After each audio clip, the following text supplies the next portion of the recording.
وَيُؤَدِّي الْمُسْلِمُ الْفِطْرَةَ عَنْ عَبْدِهِ الْكَافِرِ لِإِطْلَاقِ مَا رَوَيْنَاهُ وَلِقَوْلِهِ عَلَيْهِ السَّلَامُ فِي حَدِيثِ ابْنِ عَبَّاسٍ رَضِيَ اللَّهُ تَعَالَى عَنْهُمَا أَدُّوا عَنْ كُلِّ حُرٍّ وَعَبْدٍ يَهُودِيٍّ أَوْ نَصْرَانِيٍّ أَوْ مَجُوسِيٍّ الحدیث۔ بھئی صدقہ فطر کے مسائل چل رہے ہیں، اور گزشتہ سبق میں آپ نے پڑھا تھا کہ صدقہ فطر واجب ہے ہر آزاد مسلمان پر، جبکہ وہ اپنی حاجت اصلیہ سے زائد نصاب کے بقدر مال کا مالک ہو۔ اس نصاب کے اندر نامی ہونے کی شرط نہیں ہے بھائی۔ اور حاجت اصلیہ سے زائد کس کو کہیں گے؟ میں نے بتلایا تھا وہ سامان جو اس کے عام استعمال میں آتا رہتا ہے، چاہے جتنا بھی زیادہ کیوں نہ ہو، اس کو کہیں گے کہ یہ حاجت اصلیہ میں مشغول ہے۔ اور وہ چیز یا وہ سامان جو بہت ہی کم کبھی سالوں میں اس کی ضرورت پیش آتی ہے، اس کو کیا کہیں گے؟ یہ حاجت اصلیہ سے زائد ہے بھائی، زائد ہے۔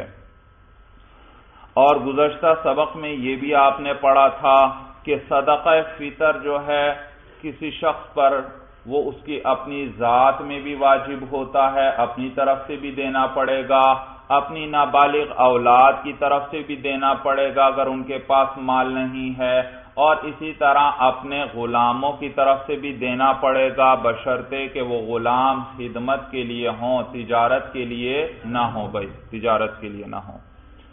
اب آپ کو یہ مسئلہ بتلا رہے ہیں کہ غلام چاہے کافر ہی کیوں نہ ہو، مسلمان کا غلام ہے اور کافر ہے، اس کی طرف سے بھی کیا کرنا پڑے گا؟ صدقہ فطر ادا کرنا پڑے گا بھائی۔ تو کہتے ہیں وَيُؤَدِّي الْمُسْلِمُ الْفِطْرَةَ عَنْ عَبْدِهِ الْكَافِرِ، اور مسلمان جو ہے وہ ادا کرے گا صدقہ فطر اپنے کافر غلام کی طرف سے بھی، لِإِطْلَاقِ مَا رَوَيْنَاهُ، بوجہ مطلق ہونے اس حدیث کے جس کو ہم نے روایت کیا۔ اور وہ باب صدقۃ الفطر کے شروع کے اندر حدیث آئی تھی حضرت ثعلبہ رضی اللہ تعالیٰ عنہ کی کہ حضور علیہ السلام فرماتے ہیں ادوا عن کل حر وعبد صغیر او کبیر۔ تو یہاں دیکھیے یہ حدیث مطلق ہے کہ ہر غلام چاہے چھوٹا ہو یا بڑا اس کی طرف سے صدقہ فطر دیا جائے گا، کافر یا مومن کی قید نہیں اس کے اندر، معلوم ہو یہ مطلق ہے، چاہے غلام مومن ہو چاہے کافر ہو اس کی طرف سے دینا پڑے گا۔ یہ معنی ہے لِإِطْلَاقِ مَا رَوَيْنَاهُ، بوجہ مطلق ہونے اس حدیث کے جس کو ہم نے روایت کیا۔ ایک یہ دلیل۔ دوسری وَلِقَوْلِهِ عَلَيْهِ السَّلَامُ فِي حَدِيثِ ابْنِ عَبَّاسٍ رضی اللہ تعالی عنہما، اور بوجہ حضور علیہ السلام کے اس قول کے حضرت ابن عباس رضی اللہ تعالی عنہما کی حدیث میں آپ صلی اللہ علیہ وسلم نے فرمایا ادوا عن کل حر وعبد یہودی او نصرانی او مجوسی، کہ صدقہ فطر ادا کرو ہر آزاد اور غلام کی طرف سے، یہودی ہو یا عیسائی ہو یا مجوسی یعنی آتش پرست ہو۔ الحدیث، تو اس کو الحدیث مرفوع بھی پڑھ سکتے ہیں اور منصوب بھی۔ تو اب آگے عقلی دلیل بھی ذکر کر رہے ہیں وَلِأَنَّ السَّبَبَ قَدْ تَحَقَّقَ، اور نیز اس لیے کیونکہ صدقہ فطر کا سبب جو ہے وہ پایا گیا ہے۔ صدقہ فطر کا سبب کیا تھا؟ ایسا رأس تھا جس پر انسان کو ولایت حاصل ہو اور جس کا وہ خرچہ اٹھاتا ہو، اور یہاں پر بھی وہ غلام ہے، کافر جو ہے، اس پر مالک کو ولایت بھی حاصل ہے اور اس کا خرچہ بھی اٹھاتا ہے، تو لہذا اس کا وجوب آقا پر آئے گا، کیونکہ آقا تو مسلمان ہے، اس میں تو وجوب کی اہلیت ہے کہ اس پر صدقہ فطر واجب ہو۔ یہ معنی والی ان سبب قد تحقق، اس لیے کیونکہ سبب تحقیق وہ پایا گیا ہے، والمولا من اہلہ، اور آقا بھی اس کے اہل میں سے ہے، یعنی وہ بھی صدقہ فطر کے وجوب کی اہلیت رکھتا ہے۔ جب مومن ہے تو اس پر صدقہ فطر واجب ہو سکتا ہے یا نہیں ہو سکتا؟ جب بھی وہ نصاب کے بقدر اس سے زائد مال کا مالک ہوگا تو اس پر صدقہ فطر کا وجوب آ سکتا ہے، تو آقا وہ اس کے وجوب کا اہل ہے، وہ اہلیت رکھتا ہے۔ کس وجہ سے اہلیت رکھتا ہے؟ مسلمان ہونے کی وجہ سے۔ وفیہ خلاف الشافعی رحمہ اللہ، اور اس کے اندر امام شافعی رحمہ اللہ کا اختلاف ہے۔ امام شافعی رحمہ اللہ فرماتے ہیں کہ اس کافر غلام کا صدقہ فطر جو ہے وہ آقا پر نہیں آئے گا۔ کیوں؟ اس کی کیا وجہ؟ بھائی کیونکہ ان کے نزدیک صدقہ فطر کا وجوب خود غلام پر آتا ہے، اور غلام تو ہے کافر، اس میں تو اہلیت ہی نہیں ہے کہ اس پر وجوب آئے، کیونکہ صدقہ فطر کیا ہے؟ عبادت ہے۔ بھائی سمجھ میں آیا بھائی؟ تو اس کا وجوب صرف کس پر آئے گا؟ مومن پر آئے گا۔ تو ہمارے نزدیک وجوب آ رہا ہے آقا پر، اور آقا تو مسلمان ہے، اس میں اہلیت ہے، جبکہ ان کے نزدیک وجوب آ رہا ہے خود غلام پر، اور غلام تو ہے کافر، تو اس میں وجوب کی اہلیت ہی نہیں، لہذا اس پر نہیں آئے گا اور آقا کو اس کی طرف سے ادا نہیں کرنا پڑے گا۔ یہ معنی ہے وفیہ خلاف الشافعی رحمہ اللہ، اور اس کے اندر اختلاف ہے امام شافعی رحمہ اللہ کا، لأن الوجوب عنده على العبد وهو ليس من اہلہ، اس لیے کیونکہ وجوب امام شافعی رحمہ اللہ کے نزدیک غلام پر ہوتا ہے، وهو ليس من اہلہ، اور وہ تو اس وجوب کا اہل نہیں ہے کیونکہ اس مومن نہیں ہے۔ ولو كان على العكس فلا وجوب بالاتفاق، اور اگر اس کا عکس ہو تو پھر بالاتفاق وجوب نہیں ہے۔ اس کا عکس ہو یعنی غلام مسلمان ہو اور اس کا آقا کیا ہو؟ کافر ہو، پھر بالاتفاق وجوب نہیں آئے گا۔ ہمارے نزدیک تو اس لیے کیونکہ وجوب آقا پر آتا ہے، اور آقا جب کافر ہے تو اس میں وجوب کی اہلیت ہی نہیں، جبکہ امام شافعی رحمہ اللہ کے نزدیک وجوب اگرچہ غلام پر آتا ہے، اور غلام تو ہے مومن، لیکن آقا کیا ہے؟ کافر، اور ادا کس کو کرنا پڑتا ہے؟ آقا کو، تو آقا میں اہلیت نہیں ادا کی، کیونکہ یہ صدقہ فطر دینا یہ کیا ہے؟ عبادت ہے، اور عبادت کی اہلیت کافر میں نہیں ہے۔ بھائی دلیل سمجھ میں آ گئی؟ یہ معنی وَلَوْ كَانَ عَلَى الْعَكْسِ، اور اگر اس کا عکس ہو تو فَلَا وُجُوبَ بِالاتفاق، تو بالاتفاق وجوب نہیں ہے۔ قال ومن باع عبدا وأحدهما بالخيار ففطرته على من يصير له۔ بھئی یاد رکھیے، آپ نے کتاب البیوع کے اندر قدوری وغیرہ میں پڑھا ہوگا خیار شرط کے بارے میں۔ کس کے بارے میں؟ خیار شرط۔ اور خیار شرط یہ ہے کہ دو آدمی آپس میں خرید و فروخت کا کوئی معاملہ کرتے ہیں، اور دونوں میں سے کوئی ایک وہ اختیار رکھ لیتا ہے کہ مجھے اختیار ہے 1 دن 2 دن یا زیادہ سے زیادہ یہ 3 دن تک یہ خیار ہوتا ہے، تو میں چاہوں تو ان دنوں کے اندر بیع کو فسخ کرنا چاہوں کر سکتا ہوں۔ دونوں میں سے کوئی ایک اختیار رکھ لیتا ہے۔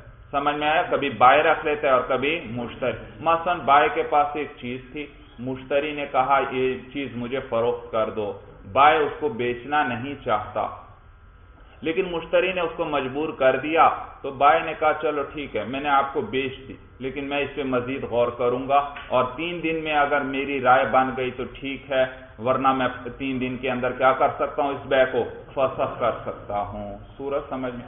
یا دوسری صورت ہے کبھی مشتری میں یہی صورت پیش آتی ہے، مشتری ایک چیز خرید لیتا ہے لیکن اس کو اس چیز کا تجربہ نہیں، پہچان نہیں، تو وہ کیا کہتا ہے؟ میں خریدتا ہوں لیکن مجھے 3 دن کا یا 2 دن کا یا 1 دن کا اختیار ہے، چنانچہ وہ جا کر مشورہ کرتا ہے کہ یہ چیز میں نے لی ہے اتنے کی، اس کو رکھوں یا نہ رکھوں، اور پھر اس کو اختیار رہتا ہے، اس مدت میں وہ چاہے تو کیا کر سکتا ہے؟ بیع کو فسخ کر سکتا ہے۔ تو اس کو کہتے ہیں جی خیار شرط۔ بھائی کیا کہتے ہیں؟ خیار شرط۔ اب صورت مسئلہ یہ کہ کسی شخص نے اپنا غلام بیچا اور مشتری یا بائع دونوں میں سے کسی ایک نے اپنے لیے خیار رکھ لیا، جس نے بھی رکھا لیکن کسی ایک نے کیا کیا؟ خیار رکھا، اور اسی خیار کے دن میں وہ عید کا دن بھی آ رہا ہے، عید کا دن بھی اس دن بھی خیار ہے، چاہے مشتری کو ہے چاہے بائع کو ہے، تو اب اس کا صدقہ فطر کس پر واجب ہوگا؟ بائع پر واجب ہوگا یا مشتری پر واجب ہوگا؟ تو ہمارے نزدیک جو اس کا مالک ہو جائے گا یا جو اس کا مالک رہے گا صدقہ فطر بھی اس پر واجب ہوگا۔ مثلا اگر مشتری نے خیار کے ذریعے بیع کو فسخ نہیں کیا تو یہ غلام کس کا ہوا؟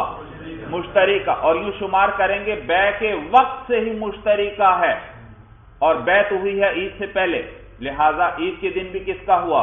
مشتری کا ہی ہوا، اور صدقہ فطر کس پر آتا ہے؟ جو مالک ہوتا ہے، لہذا اس پر صدقہ فطر آئے گا۔ اور اگر مشتری نے عید سے اگلے دن خیار کو استعمال کیا اور بیع فسخ کر دی تو غلام پہلے کس کا تھا؟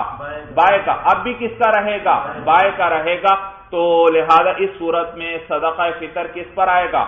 بائع پر، کہ یوں سمجھا جائے گا غلام کو بیچے نہیں، شروع سے اس کے پاس ہے، عید کے دن بھی اس کے پاس تھا، لہذا صدقہ فطر بھی اسی پر آئے۔ مسئلہ سمجھ میں آ گیا؟ یہ معنی ہے وَمَنْ بَاعَ عَبْدًا وَأَحَدُهُمَا بِالْخِيَارِ، اور جس شخص نے کوئی غلام بیچا اس حال میں کہ ان دونوں میں سے کسی ایک کو اختیار تھا، فَفِطْرَتُهُ عَلَى مَنْ يَصِيرُ لَهُ، تو اس غلام کا صدقہ فطر اس شخص پر ہوگا يَصِيرُ لَهُ جس کے لیے وہ غلام ہو جائے، یعنی بائع کے لیے ہو جاتا ہے، بیع رد ہو جاتی ہے تو اسی پر، اور اگر مشتری لے جاتا ہے بیع کو فسخ نہیں کرتا تو پھر اس پر آئے گا صدقہ فطر۔ معناہ اذا مر یوم الفطر والخیار باق، صاحب ہدایہ فرماتے ہیں معنی اس کا یہ ہے کہ جب عید الفطر کا دن گزرے اور خیار باقی ہو، کیونکہ اسی دن خیار ہونا چاہیے نا، پھر ہی اعتبار کیا جائے گا خیار کا، اگر اس سے پہلے یا بعد میں خیار ہے پھر تو یہ بحث ہی نہیں ہے، پھر تو ظاہر سی بات ہے جو مالک ہوگا اس پر آئے گا۔ وقال ظفر رحمہ اللہ علی من لہ الخیار، امام ظفر رحمہ اللہ اختلاف کرتے ہیں اس مسئلے میں، وہ فرماتے ہیں نہیں، جس کو اختیار ہے اس پر صدقہ فطر آئے گا، بعد میں چاہے وہ بیع فسخ کر دے، لیکن عید کے دن جس کا اختیار ہے صدقہ فطر بھی اس پر واجب ہے، کیونکہ ولایت اس کو حاصل ہے، وہ چاہے تو بیع کو جائز قرار دے دے، وہ چاہے تو بیع کو فسخ کر دے۔ یہ معنی ہے وقال ظفر رحمہ اللہ علی من لہ الخیار، اور امام ظفر رحمہ اللہ فرماتے ہیں کہ صدقہ فطر اس شخص پر ہوگا جس کے لیے خیار ہے، لأن الولایت لہ، اس لیے کیونکہ ولایت اس کو حاصل ہے، وہ چاہے تو بیع کو چلنے دے اور چاہے تو اس کو فسخ کر دے۔ وقال الشافعی رحمہ اللہ علی من لہ الملک، اور امام شافعی رحمہ اللہ فرماتے ہیں کہ صدقہ فطر اس شخص پر ہوگا جس کے لیے ملکیت ثابت ہے، جس کے لیے ملکیت ثابت ہے، لأنہ من وظائفہ کالنفقۃ، اس لیے کیونکہ یہ ملکیت کے وظائف میں سے ہے جیسے کہ نفقہ ہے۔ نفقہ کسی غلام کا کس شخص پر آتا ہے؟ جو مالک ہوتا ہے، تو نفقہ جو ہے ملکیت کے وظیفوں میں سے ہے، جس کی ملکیت اس غلام کا خرچہ اور نفقہ بھی اسی پر، تو یہاں پر بھی جس کے لیے ملکیت ہے صدقہ فطر بھی اسی پر آئے گا۔ اور امام شافعی رحمہ اللہ کے نزدیک خیار کے درمیان ملکیت مشتری کے لیے ہوتی ہے۔ کس کے لیے ہوتی ہے؟ خیار کے درمیان، خیار کے دوران، خیار شرط کے ان ایام میں بھی ملکیت کس کے لیے ہوتی ہے؟ مشتری کے لیے ہوتی ہے، تو ان کے نزدیک جس کے لیے ملکیت اسی پر صدقہ فطر بھی، اور ملکیت تو مشتری کے لیے ہے، لہذا صدقہ فطر بھی مشتری پر واجب ہوگا۔ یہ معنی ہے، اور امام شافعی رحمہ اللہ فرماتے ہیں علی من لہ الملک، کہ صدقہ فطر اس شخص پر ہوگا جس کے لیے ملکیت ہے، لأنہ من وظائفہ، اس لیے کیونکہ یہ جو صدقہ فطر ہے یہ ملکیت کے وظیفوں میں سے ہے، کالنفقۃ، جیسے کہ نفقہ ہے۔ ولنا، اور ہماری دلیل یہ ہے کہ ان الملک موقوف، کہ ملکیت کیا ہے؟ ملکیت موقوف ہے۔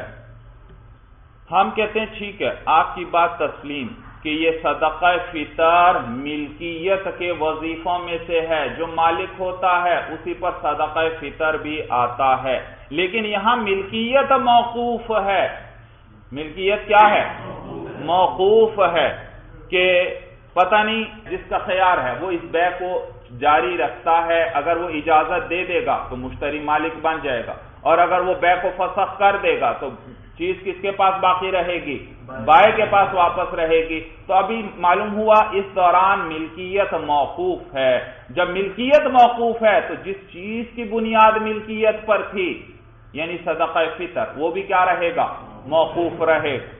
دلیل سمجھ میں آ رہی کہ صدقہ فطر کس کے وظیفوں میں سے؟ ملکیت کے وظیفوں میں سے۔ تو صدقہ فطر کی بنیاد ہوئی ملکیت پر، اور ملکیت اس وقت موقوف ہے تو صدقہ فطر بھی موقوف رہے گا، اور جس کے لیے پھر ملکیت ثابت ہو جائے گی اسی پر صدقہ فطر بھی آ جائے گا۔ یہ معنی ہے ولانا، اور ہماری دلیل یہ ہے کہ ان الملک موقوف، ان کے ملکیت موقوف ہے، لأنه لو رد يعود الى ملک البائع، اس لیے کیونکہ اگر مبیع کو رد کر دیا گیا یا بیع کو اگر رد کر دیا گیا تو یعود الی ملک البائع، تو وہ چیز بائع کی ملکیت میں لوٹ آئے گی۔ ولو اجیزا، اور اگر بیع کی اجازت دے دی گئی، یثبت الملک للمشتری، تو ملکیت مشتری کے لیے ثابت ہو جائے گی۔ من وقت العقد، کب سے ملکیت ثابت ہو جائے گی مشتری کے لیے؟ عقد کے وقت سے ہی۔ عقد تو 3 دن پہلے ہوا تھا تو یوں شمار کریں گے گویا 3 دن پہلے سے مشتری اس کا مالک بن گیا ہے۔ کب؟ جب بیع کی اجازت دے دی جائے تو وقت عقد سے ہی ملکیت شمار ہوگی۔ تو فیتوقف ما یبتنی علیہ، جب ملکیت موقوف ہے تو موقوف رہے گی وہ چیز بھی یبتنی علیہ جس کی بنیاد کس پر ہے؟ ملکیت پر ہے، یعنی صدقہ فطر۔ بخلاف النفقۃ، یہاں سے امام شافعی رحمہ اللہ کے قیاس کا جواب دے رہے ہیں۔ انہوں نے اس صدقہ فطر کو کس پر قیاس کیا تھا؟ نفقے پر۔ انہوں نے کہا تھا جیسے نفقہ ملکیت کے وظیفوں میں سے ہے، اسی طرح صدقہ فطر بھی ملکیت کے وظیفوں میں سے ہے، اور اس دوران نفقہ تو مشتری پر آتا ہے، تو لہذا کیونکہ ملکیت اس کی ہے، کیونکہ تو نفقہ مشتری پر آتا ہے تو صدقہ فطر بھی کس پر آئے گا؟ مشتری پر آئے گا بھائی۔ تو ہم کہتے ہیں نہیں، نفقے پر آپ قیاس نہیں کر سکتے، اس لیے کیونکہ نفقہ فوری ضرورت ہے۔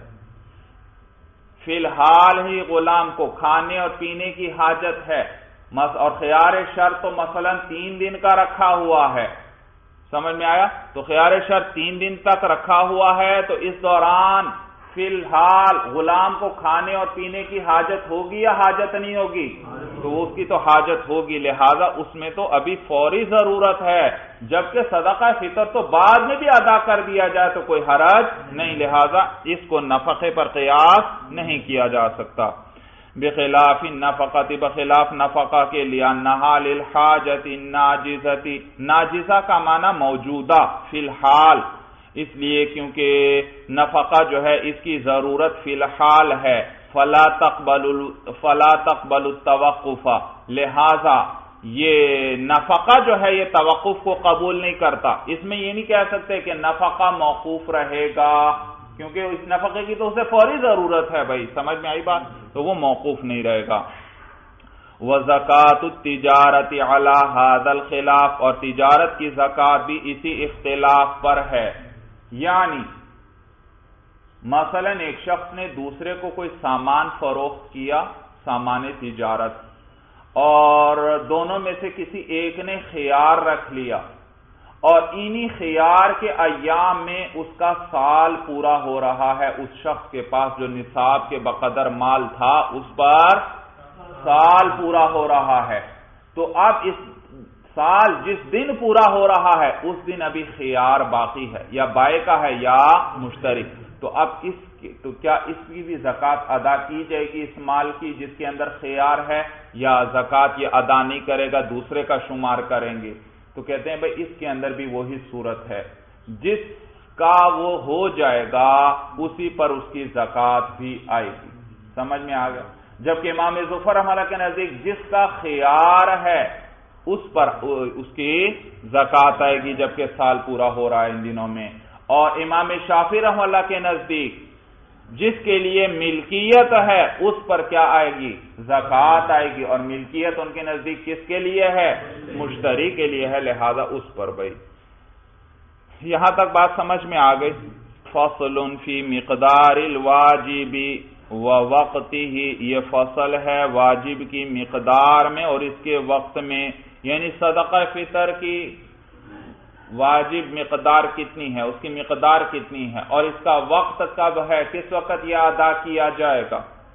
کہتے ہیں الفطرۃ نصف صاع من بر او دقیق او سویق او زبیب او صاع من تمر او شعیر، صدقہ فطر جو ہے نصف صاع من بر، وہ نصف صاع ہے، آدھا صاع ہے، من بر گندم میں سے، او دقیق یا آٹے میں سے، دقیق کہتے ہیں آٹے کو، او دقیق یا آٹے میں سے، او سویق یا ستو میں سے، ستو جانتے ہیں نہیں بھائی، ہاں تو ستو میں سے، او زبیب یا کشمش میں سے، او صاع من تمر او شعیر یا ایک صاع ہے کھجور میں سے، او شعیر یا جو میں سے، شعیر کہتے ہیں جو کو۔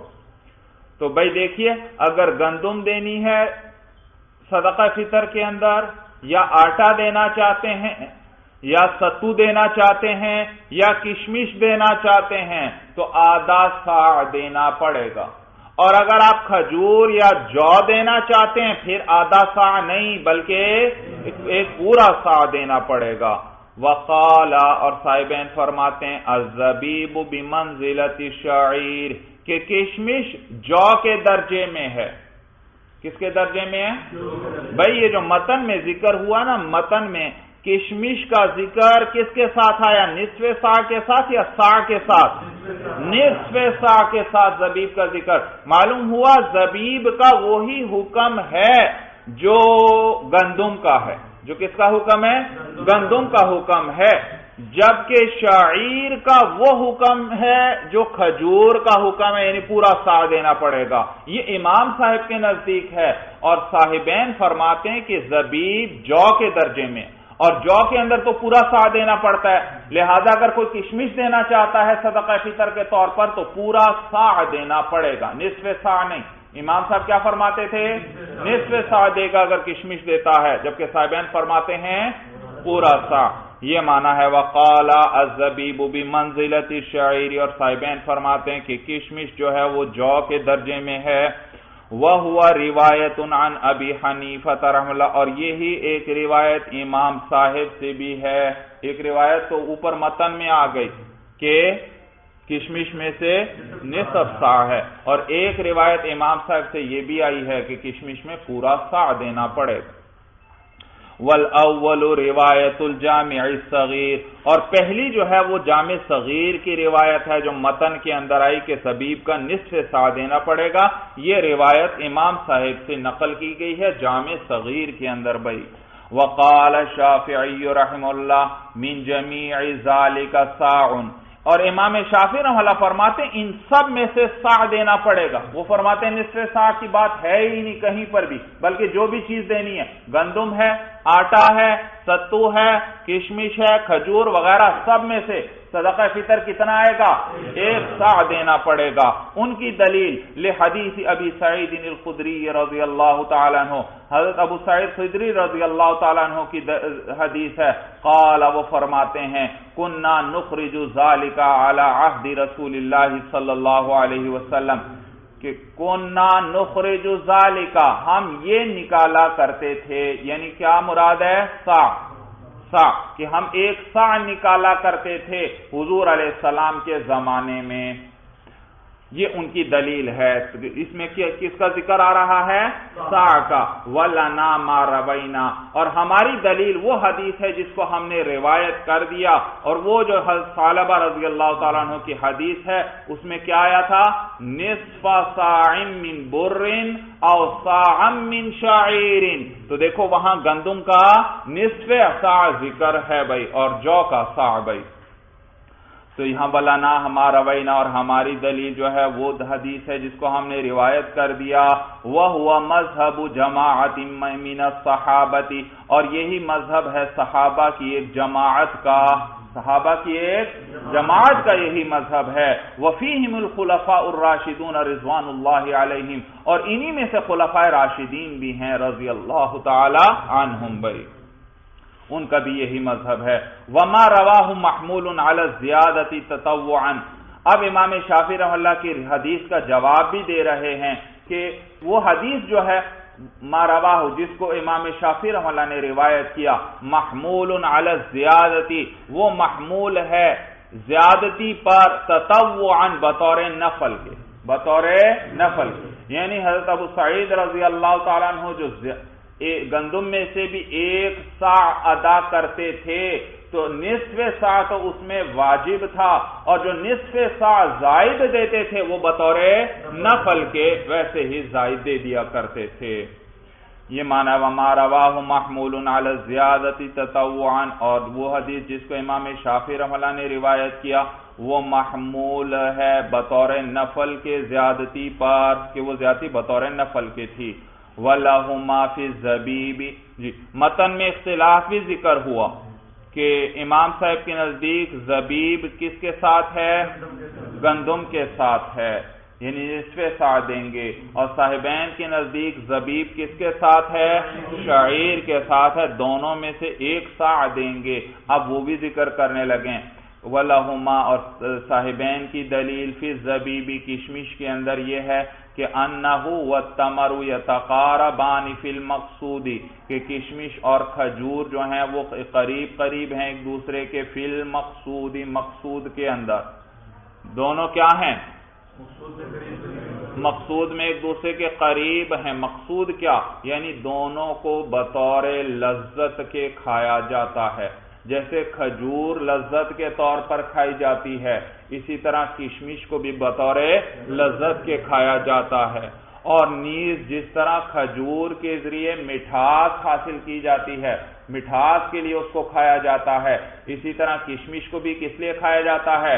مٹھاس حاصل کرنے کے لیے۔ تو دونوں مقصود میں ایک دوسرے کے قریب ہو گئے، ایک دوسرے جیسے ہو گئے، لہذا کھجور کے اندر تو بالاتفاق 1 صاع دینا پڑتا ہے، تو کشمش بھی اسی کی طرح ہے، اس کے اندر بھی کیا دینا پڑے گا؟ 1 صاع دینا پڑے گا۔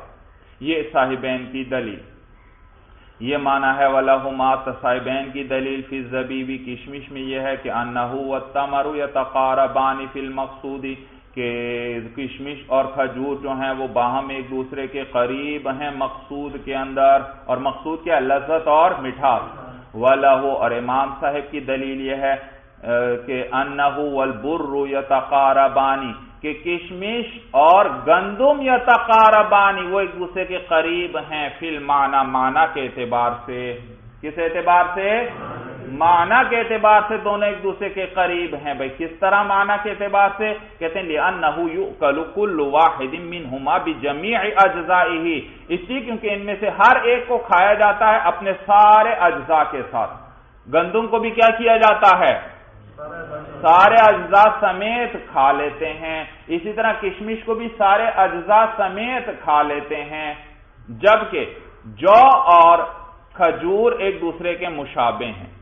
جیسے کھجور میں سے کچھ حصہ یعنی گھٹلی نکال کر پھینک دی جاتی ہے، ساری کھجور کو نہیں کھاتے بلکہ اس کا ایک جز یعنی گھٹلی کو پھینک دیا جاتا ہے، اسی طرح جو کو بھی سارا نہیں کھایا جاتا بلکہ اس کو چھانتے ہیں، اور جو چھان بچ جاتا ہے اس کو نہیں کھاتے بلکہ پھینک دیا جاتا ہے۔ تو دیکھو کھجور اور جو کیا ہوئے؟ ایک دوسرے کے مشابہ ہوئے، کیونکہ کچھ جز کو کھایا جاتا ہے اور کچھ جز کو کھایا نہیں جاتا، جبکہ گندم اور کشمش وہ ایک دوسرے کے مشابہ ہوئے، ایک دوسرے کے قریب ہوئے، کیونکہ ان میں سارے اجزاء کو کھایا جاتا ہے۔ تو جب کشمش کس کے قریب ہوئی؟ گندم کے قریب ہوئی کہ سارا کھایا جاتا ہے سب کو، تو اسی کا حکم ہوگا۔ اور گندم میں تو کیا دیتے ہیں؟ نصف صاع، تو کشمش میں بھی کیا دیں گے؟ نصف صاع دیں گے، جبکہ جو اور کھجور کا ایک حکم ہوگا۔ کھجور کے اندر جب 1 صاع ہے تو جو کے اندر بھی اسی طرح 1 صاع ہے۔ بھائی یہ معنی ہے، کہتے ہیں وہ فرماتے ہیں انہ والبر یتقاربان فی المعنی، کہ کشمش اور گندم جو ہیں وہ ایک دوسرے کے قریب ہیں معنی کے اندر، لِأَنَّهُ يُؤْكَلُ كُلُّ وَاحِدٍ مِّنْهُمَا بِجَمِيعِ أَجْزَائِهِ، اس لیے کیونکہ ان میں سے ہر ایک کو کھایا جاتا ہے اپنے سارے اجزاء کے ساتھ۔ وَيُلْقَى مِنَ التَّمَرِ النَّوَاتُ اور پھینک دیا جاتا ہے کھجور میں سے گھٹلی کو، وَمِنَ الشَّعِيرِ النُّخَالَةُ اور جو میں سے چھان کو، نخالہ کہتے ہیں چھان، بھائی وہ جو کو چھاننے کے بعد جو چھلنی کے اندر جو جز اس کا رہ جائے وہ کیا ہے؟ چھان ہے، اس کو پھینک دیا جاتا ہے جو میں سے۔ وَبِهَذَا ظَهَرَ التَّفَاوُتُ بَيْنَ الْبُرِّ وَالتَّمَرِ اور اسی سے ظاہر ہو گیا فرق بھی گندم اور کھجور کے درمیان، کیونکہ گندم ساری کھائی جاتی ہے اور کھجور ساری نہیں کھائی جاتی۔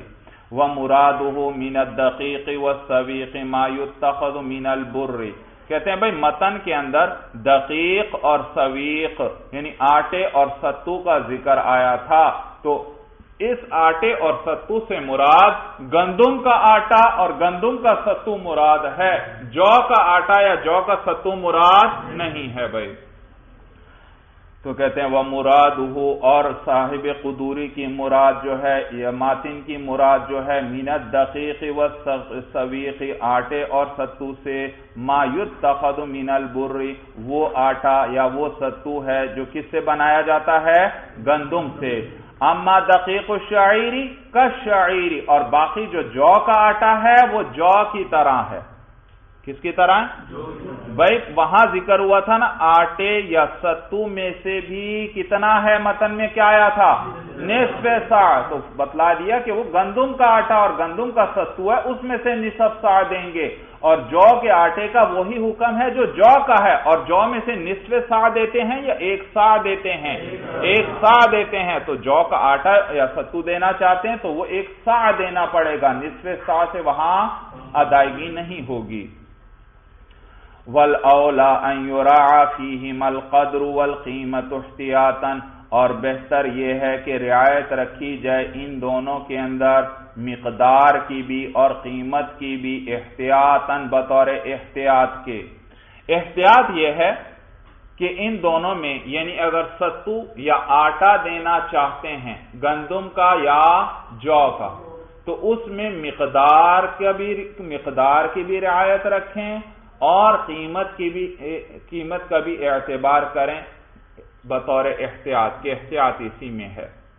مثلا بھائی آپ صدقہ فطر دینا چاہتے ہیں آٹے یا ستو کے ساتھ اور وہ ہے گندم کا آٹا یا ستو، تو اب آپ مثلا دیتے ہیں گندم کے آٹے کا نصف ساع، تو دیکھو مقدار تو پوری ہے نصف ساع، لیکن قیمت میں بھی دیکھو اس نصف ساع آٹے کی قیمت نصف ساع گندم کے برابر یا اس سے زائد ہونی چاہیے۔ مقدار تو پوری ہے لیکن قیمت میں بھی کیا کرو؟ رعایت رکھو، نصف ساع گندم کے برابر اس آٹے یا ستو کی قیمت ہونی چاہیے۔ مقدار تو پوری ہے، قیمت بھی اس کے برابر یا اس سے زائد ہونی چاہیے، احتیاط اسی کے اندر ہے۔ ہاں گندم کا آٹا یا ستو ہے، مقدار تو نصف ساع ہے آٹے کی یا ستو کی، لیکن فرض کریں اس کی قیمت کیا ہے؟ نصف ساع گندم سے کم ہے، تو پھر تھوڑا زیادہ کر دو تاکہ قیمت اس کے برابر ہو جائے۔ بھائی سمجھ میں آیا؟ تو دیکھو اب دونوں کی رعایت ہو گئی، مقدار کی بھی رعایت ہو گئی، نصف ساع پورا ہے بلکہ اس سے زائد ہے، اور نیز قیمت کی بھی رعایت ہو گئی کہ کچھ کمی تھی آپ نے اس کو بڑھا کر پورا کر لیا۔ سورج سمجھ میں آ گئی؟ تو کہتے ہیں وَالْأَوْلَى أَنْ يُرَاعَ فِيهِمَا الْقَدْرُ وَالْقِيمَةُ احْتِياطًا اور بہتر یہ ہے کہ اس میں رعایت رکھی جائے مقدار اور قیمت دونوں کی بطور احتیاط کے۔ وَإِن نُصَّ عَلَى الدَّقِيقِ فِي بَعْضِ الْأَخْبَارِ اگرچہ تصریح کی گئی ہے آٹے پر بھی بعض احادیث میں، اگرچہ بعض احادیث میں آٹے کا بھی ذکر آیا ہے۔ کس کا ذکر آیا؟ آٹے کا بھی ذکر آیا، لیکن وہ احادیث ضعیف ہیں، تو لہذا احتیاط کیا ہے کہ اس میں صرف نصف ساع کا اعتبار، صرف مقدار کا اعتبار نہ کریں، بلکہ ساتھ ساتھ کس کا اعتبار کر لو؟ گندم کی قیمت کا بھی اعتبار کر لو، تاکہ پوری طرح کامل طریقے سے یہ ادا ہو جائے، احتیاط اسی میں ہے۔ سورج سمجھ میں آ گئی۔ وَلَمْ يُبَيِّنْ ذَلِكَ فِي الْكِتَابِ اعْتِبَارًا لِلْغَالِبِ، اور امام محمد رحمہ اللہ نے بیان نہیں کیا اس کو اپنی کتاب یعنی جامع صغیر میں اعتبار کرتے ہوئے غالب کا۔ بھئی ہم نے صاحب ہدایہ نے تو آپ کو بتلا دیا کہ کیا کرنا ہے، احتیاط کا تقاضا کیا ہے کہ آٹے یا ستو کے ساتھ جب صدقہ فطر ادا کرنے لگیں تو مقدار کا بھی اعتبار کرنا، نصف سا مقدار ہونی چاہیے، اور قیمت کا بھی اعتبار کرنا کہ اس گندم یا جو کی قیمت کے برابر اس کی قیمت ہونی چاہیے۔ بھائی صاحب ہدایہ نے تو یہ ذکر کر دیا، اور اب آپ بتلا رہے ہیں کہ امام محمد رحمہ اللہ نے یہ بات ذکر نہیں کی کہ کس کا اعتبار کرنا، قیمت اور مقدار دونوں کا اعتبار کرنا۔ بھائی انہوں نے کیوں نہیں ذکر کیا؟ کہتے ہیں بھائی انہوں نے غالب احوال کا اعتبار کیا۔ کس کا؟ غالب احوال کا اعتبار کیا، کیونکہ غالباً جو ہے نصف سا گندم کا آٹا ہو تو اس کی قیمت نصف سا گندم کے برابر یا بلکہ اس سے عموماً زیادہ ہی ہوتی ہے، زیادہ ہی ہوتی۔ اسی طرح ایک سا اگر جو کا آٹا یا اس کا ستو ہو تو اس کی قیمت غالباً کیا ہوتی ہے؟ ایک سا جو کے برابر یا اس سے عموماً زائد ہی ہوتی ہے۔ تو چونکہ عموماً ہوتی اس کے برابر یا اس سے زائد ہے، اس لیے انہوں نے اس کو ذکر نہیں کیا بھائی۔ لیکن ہم نے آپ کو مسئلہ کہتے ہیں بتلا دیا، آپ احتیاط پر عمل کرنا۔ اگر قیمت اس کے برابر ہے پھر تو اچھی بات ہے، لیکن اگر قیمت اس سے کم ہو رہی ہے تو پھر کیا کر دینا؟ کچھ زائد کر دینا تاکہ احتیاط پر عمل ہو جائے۔ یہ معنی ہے وَلَمْ يُبَيِّنْ ذَلِكَ فِي الْكِتَابِ اعْتِبَارًا لِلْغَالِبِ، اور امام محمد رحمہ اللہ نے اس کو بیان نہیں کیا کتاب جامع صغیر کے اندر غالب احوال کا اعتبار کرتے ہوئے۔ وَالْخُبْزُ يُعْتَبَرُ فِيهِ الْقِيمَةُ هُوَ الصَّحِيحُ، بھئی ایک شخص روٹیوں کی صورت میں صدقہ فطر ادا کرنا چاہتا ہے، اب روٹی بھی گندم سے بنتی ہے یا جو سے بنتی ہے، تو کہتے ہیں بھئی اس کے اندر قیمت کا اعتبار کریں گے، صحیح قول یہی ہے۔ ان روٹیوں کی قیمت گندم کی ہیں تو نصف سا گندم تک ان کی قیمت پہنچتی ہے تو ٹھیک ہے، اور اسی طرح اگر جو کی ہے تو پھر ایک سا جو تک اگر ان کی قیمت پہنچتی ہے تو ادائیگی ٹھیک پوری ہو جائے گی۔ یہ معنی والخبز یعتبر فیہ القیمت هو الصحیح، اور روٹی جو ہے اس کے اندر قیمت ہی معتبر ہے، یہی قول صحیح ہے۔ سمجھ میں آیا؟ روٹیوں میں قیمت کا اعتبار کیا جائے گا۔ ثم يعتبر نصف صاع من بر وزنا فيما يروى عن ابي حنيفة رحمه الله وعن محمد رحمه الله انه يعتبر كيلا۔ اچھا بھائی، اب بھائی نصف سا گندم مثلا دینا چاہتا ہے کوئی شخص، تو سا جو ہے سا یہ تو پیمائش کا ایک آلہ ہے، ایک برتن ہوتا ہے، برتن جیسے بھئی آپ دودھ لینے جاتے ہیں تو وہ دودھ آپ کو تول کر نہیں دیا جاتا بلکہ ایک برتن میں ماپ کر آپ کو دیا جاتا ہے، 1 لیٹر لینا ہے یا 2 لیٹر یا 3 لیٹر۔ اسی طرح یہ گندم کا جو جس برتن میں ماپتے تھے اور جو آج کل بھی بعض دیہات میں رائی جو ہے اس کو سا کہتے تھے، کیا کہتے تھے؟ سا۔ تو سا یہ وزن کا نام نہیں ہے بلکہ کس کا نام ہے؟ پیمانے کا نام ہے، پیمانے کا نام ہے۔ تو اب یہ جو گندم نصف سا دینا چاہتا ہے تو ایک تو ہے نصف سا وہ پیمانہ اور برتن، تو کیا اس پیمانے اور برتن کا اعتبار کریں گے نصف سا میں، یا سا کا وزن بھی ذکر کرتے ہیں علماء تو وزن کا اعتبار کریں گے کہ نصف سا اتنا وزن ہے، اتنی گندم دے دو۔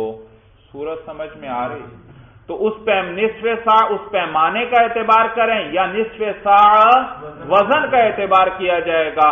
تو امام ابو حنیفہ رحمہ اللہ فرماتے ہیں کہ وزن کا اعتبار کیا جائے گا، اس لیے کیونکہ سا کے اندر اختلاف ہے۔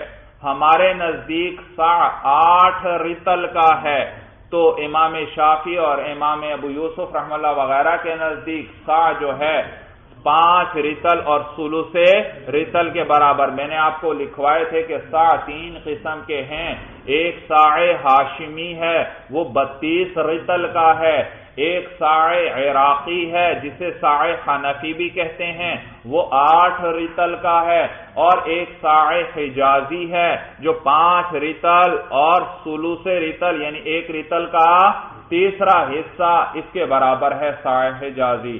تو امام صاحب فرماتے ہیں کہ چونکہ ساع کی مقدار میں اختلاف ہے، کس میں؟ ساع کی مقدار میں اختلاف ہے، ہمارے نزدیک 8 رطل ہے تو ان کے نزدیک 5 رطل اور ثلث رطل ہے، اس لیے یہاں اب ساع پیمانے کے ساتھ نہ دے بلکہ کس کے ساتھ دے دے؟ وزن کے ساتھ، اس لیے کیونکہ وزن کے اندر تو اتفاق ہے، وزن کے اندر یعنی ساع کی مقدار ہم بھی رطلوں میں بیان کرتے ہیں، وہ بھی ساع کی مقدار کس سے بیان کرتے ہیں؟ رطل کے ساتھ، اور رطل تو بالاتفاق وزن کا پیمانہ ہے، لہذا کس کا اعتبار کرو؟ وزن۔ سمجھ میں آیا بھائی؟ تو ساع کی مقدار کس کے ساتھ علماء بیان کرتے ہیں؟ رطل کے، اور رطل کس میں سے؟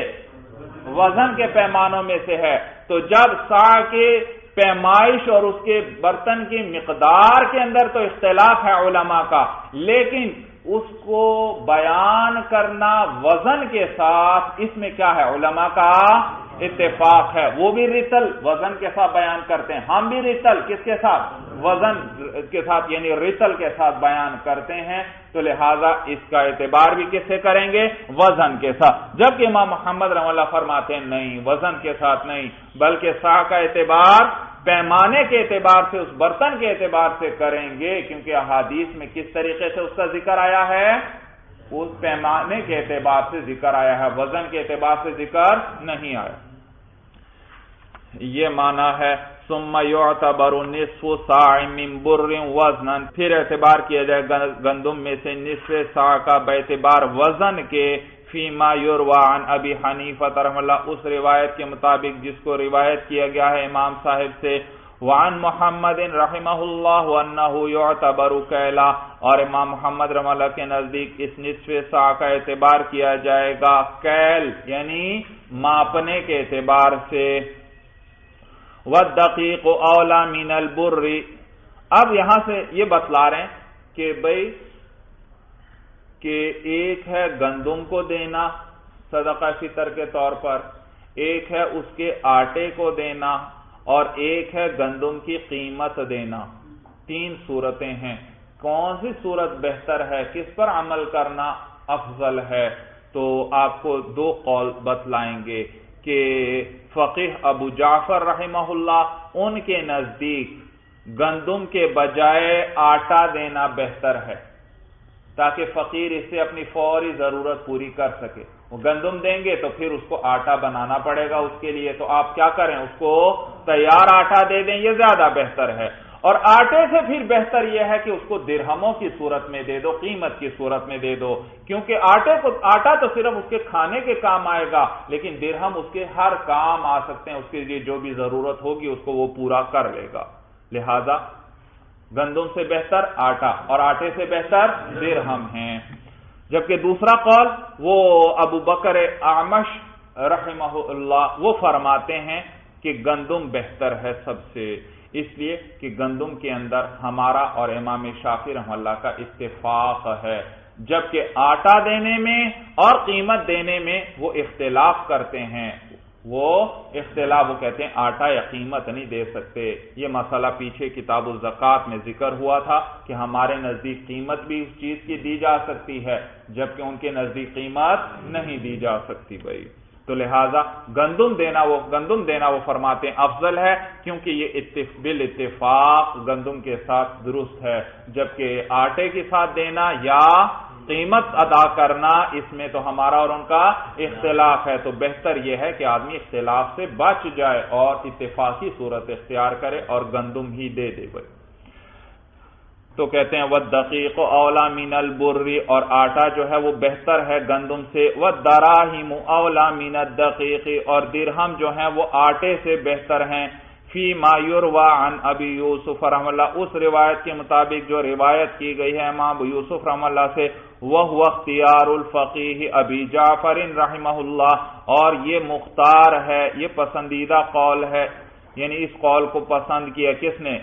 فقیہ ابو جعفر نے، یعنی انہوں نے اس قول کو اختیار کیا ہے لِأَنَّهُ أَدْفَعُ لِلْحَاجَةِ، اس لیے کیونکہ یہ حاجت کو زیادہ دور کرنے والا ہے، وَأَعْجَلُ بِهِ، اور اس کو جلدی دور کرنے والا ہے، اس کے ذریعے حاجت جلدی دور ہوگی یا زیادہ دور ہوگی۔ وعن ابی بکر الاعمش رحمہ اللہ تفضیل الحنطۃ، اور ابو بکر اعمش رحمہ اللہ سے روایت ہے گندم کو فضیلت دینا۔ وہ کس کو فضیلت دیتے ہیں؟ گندم کو۔ لأنہ ابعد من الخلاف، اس لیے کیونکہ وہ اختلاف سے زیادہ دور ہے۔ اذ فی الدقیق والقیمت خلاف الشافعی رحمہ اللہ، اس لیے کیونکہ آٹے اور قیمت کے اندر تو امام شافعی رحمہ اللہ کا اختلاف ہے، وہ فرماتے ہیں اس سے ادا ہی نہیں ہوگا۔ قال والصاع عند ابي حنيفة ومحمد رحمهم الله تعالى 8 ارطال بالعراقي، وقال ابو يوسف رحمه الله 5 ارطال وثلث رطل۔ اب وہی سا کا اختلاف بیان کرنے لگے۔ سا جو ہے طرفین رحمہم اللہ کے نزدیک وہ 8 رطل ہے بالعراقی، بھائی عراقی 8 رطل۔ وقال ابو یوسف رحمہ اللہ 5 ارطال وثلث رطل، اور امام ابو یوسف رحمہ اللہ کے نزدیک سا جو ہے وہ 5 رطل اور ثلث رطل ہے۔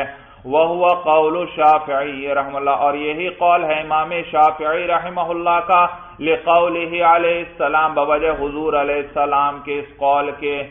حدیث وہ ذکر کرتے ہیں کہ حضور علیہ السلام فرماتے ہیں ساعنا اصغر السیعان، ہمارا ساع سب سے چھوٹا ساع ہے، یہ ان کی دلیل۔ وَلَنَا مَا رُوِيَ أَنَّهُ عَلَيْهِ السَّلَامُ كَانَ يَتَوَضَّأُ بِالْمُدِّ رِطْلَيْنِ وَيَغْتَسِلُ، یہ یغتسل لفظ ہے، کتابت کی غلطی ہے، وَيَغْتَسِلُ بِالصَّاعِ 8 ارطال، اور ہماری دلیل وہ حدیث ہے جس کو روایت کیا گیا ہے کہ حضور علیہ السلام کان یتوضأ، کہ حضور علیہ السلام وضو فرماتے تھے، بالمد، ایک مد کے ساتھ، رطلین یعنی 2 رطل۔ یہ رطلین اسی مد کا بیان ہے۔ میں نے آپ کو پیمانے لکھوائے تھے 1-2 سبق قبل بھائی، تو ایک مد کس کے برابر ہے؟ 2 رطل کے برابر، تو یہ اسی کا بیان ہو رہا ہے کہ حضور علیہ السلام ایک مد یعنی 2 رطل کے ساتھ وضو فرماتے تھے۔ وَيَغْتَسِلُ، میں نے بتلایا یہاں تا ہونی چاہیے، یہ کتابت کی غلطی ہے۔ وَيَغْتَسِلُ، اور حضور علیہ السلام غسل فرماتے تھے، بِالصَّاعِ، ایک ساع کے ساتھ، 8 ارطال یعنی 8 رطل۔ یہ اسی ساع کا بیان ہے، کیونکہ ساع کس کے برابر ہے؟ 8 رطل کے برابر۔ تو حضور علیہ السلام غسل فرماتے تھے ایک ساع یعنی 8 رطل کے ساتھ۔ وَهَكَذَا كَانَ سَاعُ عُمَرَ رضی اللہ تعالی عنہ، اور اسی طرح حضرت عمر رضی اللہ تعالی عنہ کا ساع تھا۔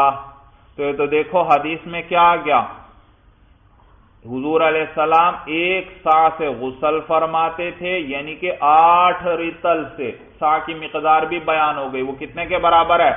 8 رطل کے برابر ہے۔ اور اسی طرح حضرت عمر رضی اللہ تعالیٰ عنہ کا ساع بھی تھا۔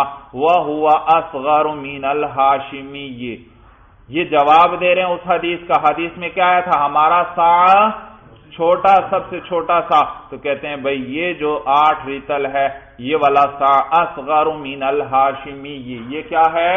ہاشمی ساع سے چھوٹا ہے۔ وَكَانُوا يَسْتَعْمِلُونَ الْحَاشِمِيَّ، اور وہ لوگ یعنی صحابہ ہاشمی ساع عام استعمال کرتے تھے معاملات کے اندر، تو اس لیے حضور علیہ السلام نے فرمایا ہمارا ساع کیا ہے؟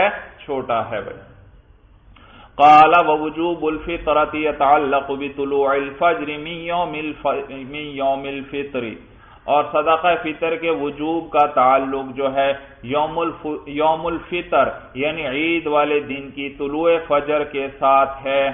بھئی یاد رکھیے ہمارے نزدیک صدقہ فطر کے وجوب کا تعلق جو ہے عید الفطر کی صبح صادق کے ساتھ ہے، یعنی رمضان گزر گیا، عید الفطر کی صبح صادق جب ہوگی اس وقت جو افراد ہیں جن کا پیچھے ذکر ہو چکا، ان افراد کا صدقہ فطر اس نصاب والے پر اور اس گھر والے پر کیا ہو جائے گا؟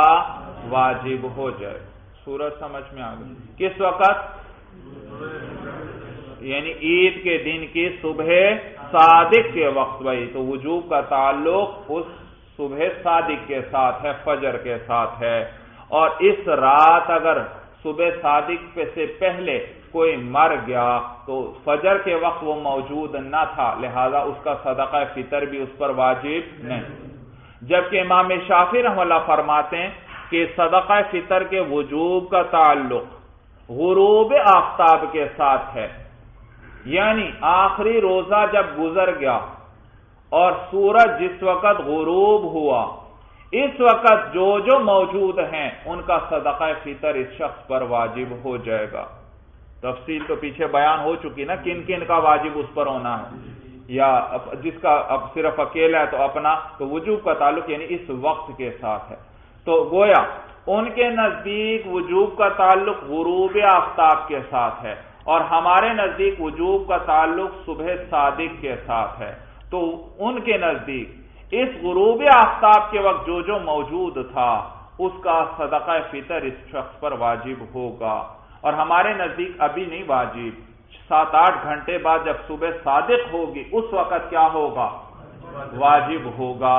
تو لہذا ایک شخص جو رات کے وقت جس کا انتقال ہو گیا، تو ہمارے نزدیک فجر کے وقت وہ نہیں تھا، انتقال ہو کر چکا ہے، لہذا اس کا صدقہ فطر اس پر واجب نہیں۔ اور امام شافعی رحمہ اللہ کے نزدیک اس کا انتقال رات کو ہوا ہے، غروب کے وقت تو یہ موجود تھا، لہذا اس کا صدقہ فطر اس کے مثلا بیٹے کا چھوٹے کا انتقال ہوا ہے تو والد پر اس کا صدقہ فطر واجب ہوگا۔ مسئلہ سمجھ میں آ گیا؟ یہ معنی ہے۔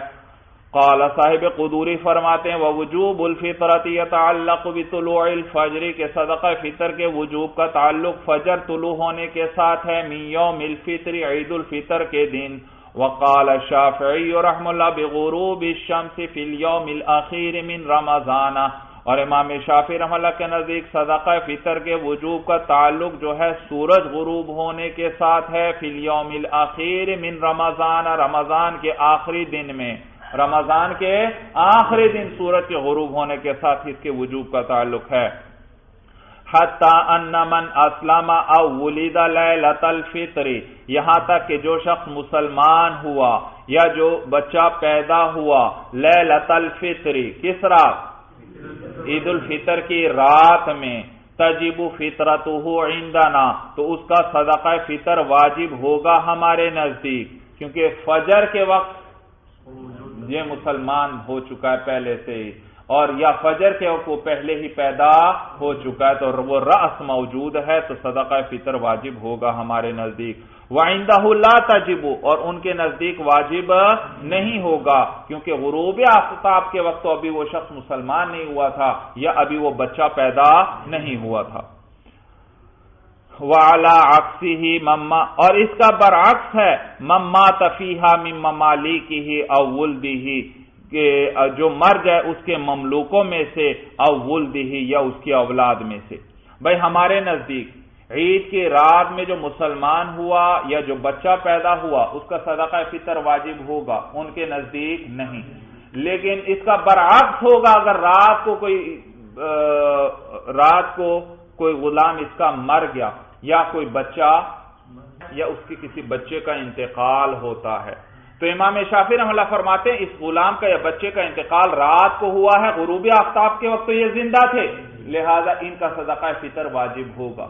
جبکہ ہمارے نزدیک ان کا انتقال رات کو ہو چکا ہے اور فجر کے وقت تو یہ موجود نہیں تھے، لہذا ان کا صدقہ فطر واجب نہیں ہوگا۔ مسئلہ سمجھ میں آ گیا؟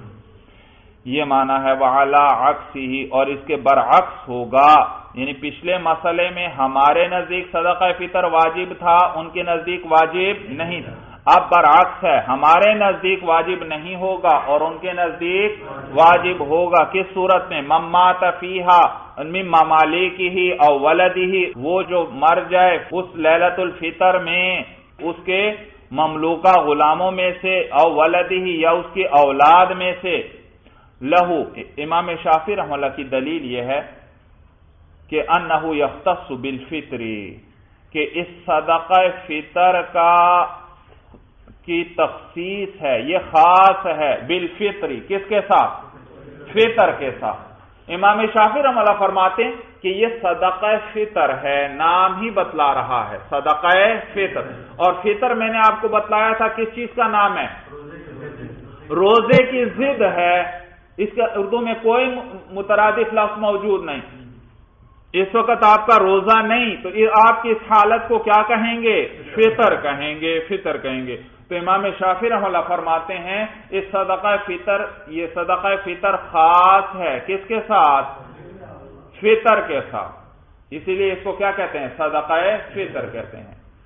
اور جیسے ہی رمضان کا آخری سورج غروب ہوا، روزے کا زمانہ گزر گیا اور فطر والا زمانہ شروع ہو گیا، لہذا اسی وقت واجب ہوگا، غروب آفتاب کے وقت۔ دلیل سمجھ میں آ گئی؟ یہ معنی ہے لہو، امام شافعی رحمہ اللہ کی دلیل یہ ہے کہ انہو یختص بالفطری، کہ صدقہ فطر خاص ہے کس کے ساتھ؟ صدقہ فطر خاص ہے فطر کے ساتھ، وہذا وقت ہو، اور یہ اس فطر کا وقت ہے، یعنی جب سورج غروب ہو جائے۔ وَلَنَا، اور ہماری دلیل یہ ہے کہ ان الاضافۃ للاختصاص، کہ یہ اضافت کس لیے ہے؟ اختصاص کے لیے۔ معلوم ہوا یہ صدقہ خاص ہے فطر کے ساتھ، اور فطر یہ روزے کی ضد ہے، اور روزہ کس وقت ہوتا ہے؟ دن کے وقت ہوتا ہے، لہذا فطر کا بھی اختصاص کس کے ساتھ ہوگا؟ دن۔ رات کے وقت تو کسی کا روزہ نہیں ہوتا، تو یہاں فطر آیا ہے، اور فطر کس کے ساتھ خاص ہے؟ دن کے ساتھ خاص ہوگا، کیونکہ روزہ کس وقت ہوتا ہے؟ دن میں ہوتا ہے، تو فطر کا بھی اعتبار کب سے کریں گے؟ دن سے کریں گے، جب صبح صادق طلوع ہو جائے۔ یہ معنی ہے وَلَنَا أَنَّ الْإِضَافَةَ لِلْاخْتِصَاصِ، اور ہماری دلیل یہ ہے کہ یہ اضافت جو ہے اختصاص کے لیے ہے، یعنی یہ صدقہ خاص ہے کس کے ساتھ؟ فطر کے وقت کے ساتھ۔ وَاخْتِصَاصُ الْفِطْرِ بِالْيَوْمِ دُونَ اللَّيْلِ، اور فطر کا اختصاص دن کے ساتھ ہے، نہ کہ رات کے ساتھ، کیونکہ دن ہے روزے کا وقت، تو دن ہی کیا ہوگا؟ فطر کا وقت۔ والمستحب ان يخرج الناس الفطرة يوم الفطر قبل الخروج الى المصلى، اور مستحب یہ ہے کہ نکالیں لوگ صدقہ فطر کو عید الفطر والے دن قبل الخروج الى المصلى، عیدگاہ جانے سے پہلے۔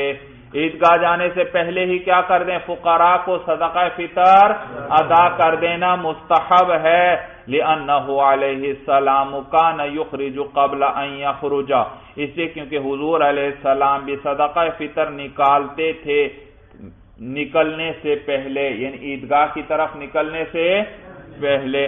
وَلِأَنَّ الْأَمْرَ بِالْإِغْنَاءِ كَيْ لَا يَتَشَاغَلَ الْفَقِيرُ بِالْمَسْأَلَةِ عَنِ الصَّلَاةِ، دوسری دلیل، عقلی دلیل، اس لیے کیونکہ حکم دیا گیا حدیث میں بالإغناء، بے نیاز کرنے کا۔ حدیث میں کیا آیا ہے؟ ان فقراء کو بے نیاز کر دو، تو یہ جو حدیث میں فقراء کو بے نیاز کرنے کا حکم دیا گیا، یہ اس لیے ہے تاکہ فقیر جو ہے وہ مانگنے میں نہ مشغول رہے، بلکہ پورے طور پر کس کی طرف متوجہ ہو جائے؟ نماز کی طرف متوجہ ہو جائے۔ تو اسی لیے بہتر یہ ہے کہ نماز سے پہلے ہی صدقہ فطر ادا کر کے فقیر کو سوال مانگنے سے بے نیاز کر دیا جائے، تاکہ وہ پورے طور پر نماز کی طرف متوجہ ہو جائے۔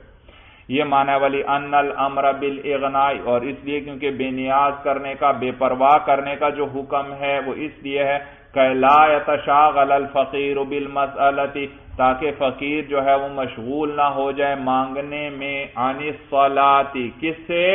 نماز سے۔ وَذَلِكَ بِالتَّقْدِيمِ، اور یہ مقدم کرنے کی صورت میں ہی ہوگا کہ پہلے ہم ادا کر دیں گے تو پھر وہ مانگنے میں مشغول نہیں ہوگا۔